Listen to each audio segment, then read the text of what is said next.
¿Qué tal? ¿Cómo están? Pues Claudia Sheinbaum hoy acusó a Carlos Loret de Mola de inventar historias sobre el rancho Izaguirre allá en Jalisco, en Teuxitlán, supuestamente propiedad del cártel Jalisco Nueva Generación,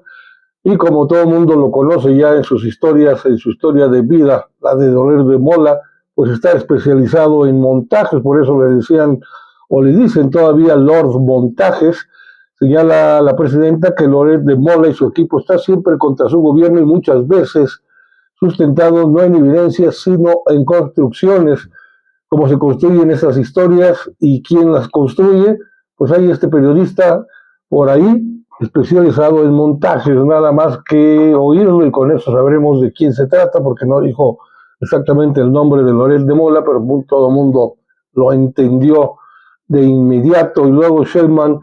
descartó que su gobierno vaya a solicitar una investigación en contra del presidente o expresidente Felipe Calderón, el Borolas,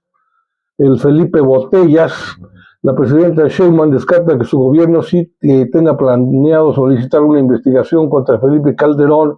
por su presunto vínculo con el crimen organizado o pedirle a Estados Unidos información al respecto luego del caso del encarcelamiento de García Luna, su jefe de la policía, y señaló en todo caso sería la Fiscalía General de la República quien tiene el asunto pendiente contra Calderón, y si así está en esos términos, pues que proceda. Nosotros no tenemos conocimiento y no nos han informado, no es un tema de mi gobierno, y si hay un tema en la Fiscalía, pues ella misma tendría que proceder en base a su propia autonomía. Nosotros no mandamos en la Fiscalía, pero como gobierno, pues no vamos a tener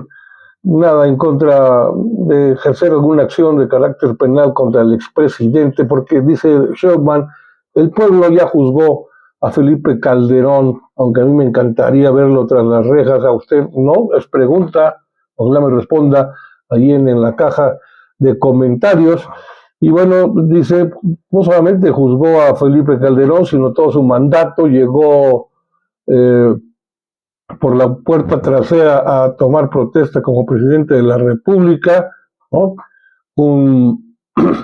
presidente que llegó a través de un megafraude, es decir, un presidente espurio, y fue el responsable de haberse saltado para legitimarse una guerra brutal contra el narco y con las consecuencias que todavía seguimos viviendo en México de violencia. Dice la presidenta que desde su perspectiva el pueblo, pues sí, ya lo juzgó, y el juicio también es de la propia historia, quizá que es lo más importante. Por lo pronto, pues México ya lo tiene muy bien ubicado. El peor presidente, un presidente facho como Felipe Calderón, al que comparó con Andrés Manuel López Obrador, que contra el que se cometió precisamente ese fraude y se impuso a Calderón, y como al presidente, expresidente histórico, como es Andrés Manuel López Obrador, lo quiere tanto la gente, el pueblo de México. Luego, la doctora Sheinbaum consideró que ha sido una muy buena idea el que la Fiscalía General de la República permitiera a reporteros ingresar al rancho del cártel Jalisco Nueva Generación, allá en Jalisco, precisamente en Teuxitlán, reporteros de La Fuente, en el Salón Tesorería de donde se da la mañanera del pueblo día con día, pues estuvieron ahí presentes, y Claudia Sheinbaum pues destacó por eso que la Fiscalía General de la República pues tiene que hacer su investigación a partir de lo que pueda recuperar de lo que es que investigó la Fiscalía Estatal sobre lo encontrado en el rancho también conocido como Izaguirre del Teuxitlán, y consideró Sheinbaum entonces que le pareció muy bien que el fiscal haya invitado, haya abierto todo el lugar para que cada quien sacara sus propias conclusiones, no solamente los reporteros, los medios de comunicación, sino también las madres de desaparecidas, los grupos de madres buscadoras que ahí estuvieron presentes. Por otra parte, el gobierno federal va a destinar más de 12,000 millones de pesos a pueblos y comunidades indígenas. Esto le correspondió informar a Ariadna Montiel, la titular de la Secretaría del Bienestar, que informó que la presidenta Sheinbaum ya determinó que en el presupuesto se establecerá que por lo menos el 10% del Fondo para la Infraestructura de Carácter Social se destine a las comunidades y pueblos indígenas y afromexicanos. Los recursos se entregarían de manera directa a los pueblos y a las comunidades por parte de la Tesorería de la Federación, y también Claudia Sheinbaum señaló que por primera vez en la historia se destinan de manera así directa a las comunidades indígenas y afrodescendientes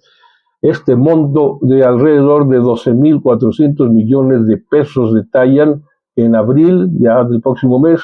comenzarán las asambleas en todas las comunidades de los pueblos originarios para decidir en qué se van a designar esos recursos. Pueden ser caminos rurales, pueden ser la salud, la educación, escuelas, etcétera, pero el hecho es de que serán los propios pueblos quienes digan en qué se invertirá ese recurso. Y con esto me despido, les doy las gracias por su atención, regresamos más tarde.